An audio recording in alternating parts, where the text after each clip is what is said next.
Okay, so this is homework 1, problem 18. So we have object A, which has been charged to plus 4 nanocoulombs, is at the origin. And object B, which has been charged to minus 8 nanocoulombs, is at xy equals 0 centimeters and 2 centimeters. So that's xy respectively. Determine the electric force on each object and then write each force vector in its component form. So let's go ahead and mark on our coordinate axes where these particles are going to be. So we have object A at the origin here. I'm going to write A equals plus 4 nanocoulombs, like that. And we're going to put 2 centimeters to be up here. So B equals minus 8 nanocoulombs. And this is at 1 centimeter and 2 centimeters. And then we also know that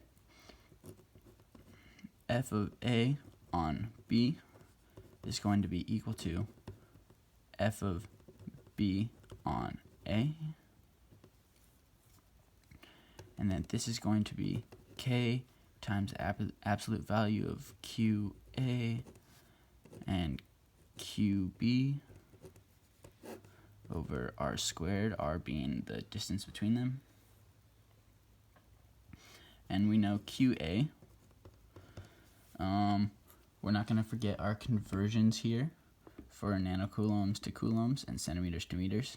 So we have QA equal to 4.0 times 10 to the minus 9 coulombs, and QB equal to negative 8.0 times 10 to the minus 9 coulombs. And we also know the value of K, so we know K is equal to 1 over 4 pi epsilon naught, and we know this value to be 8.99 times 10 to the 9th newtons meters squared per coulomb squared. So let's go ahead and put all these values into our equation. So we have F is going to be equal to 8.99 times 10 to the 9th. That's our K. And then we have absolute value.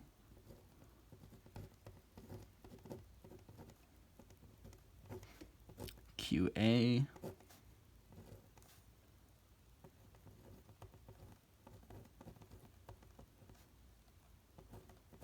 QB.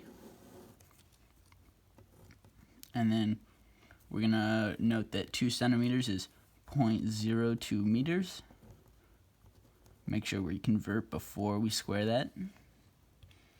And that will give us a value where we have F of A on B equal to F of B on A of 7.19 times 10 to the minus 4 newtons. So let's go ahead and write in these forces. So we know these forces are going to be equal and opposite. And because these particles have opposite charges, we know that these vectors are going to point in opposite directions. So let's go ahead and write them in. So we know they're going to be opposite and equal in magnitude.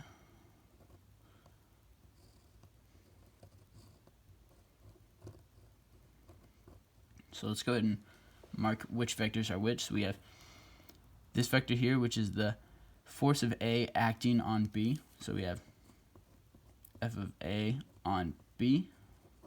And here we have the force of B acting on A. So F of B on A. So now all we have to do is write these vectors in component form. So we have to note that, oh my bad, these are vectors here.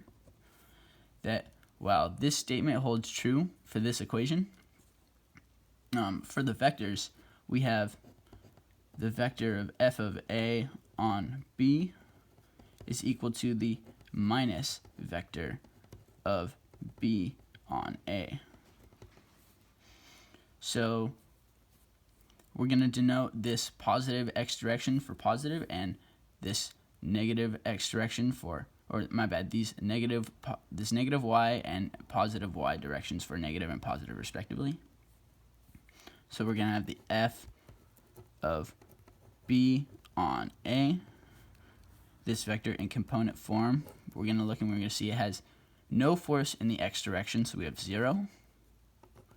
And we know it has all its force in the positive y direction, which is 7.19 times 10 to the minus 4 newtons.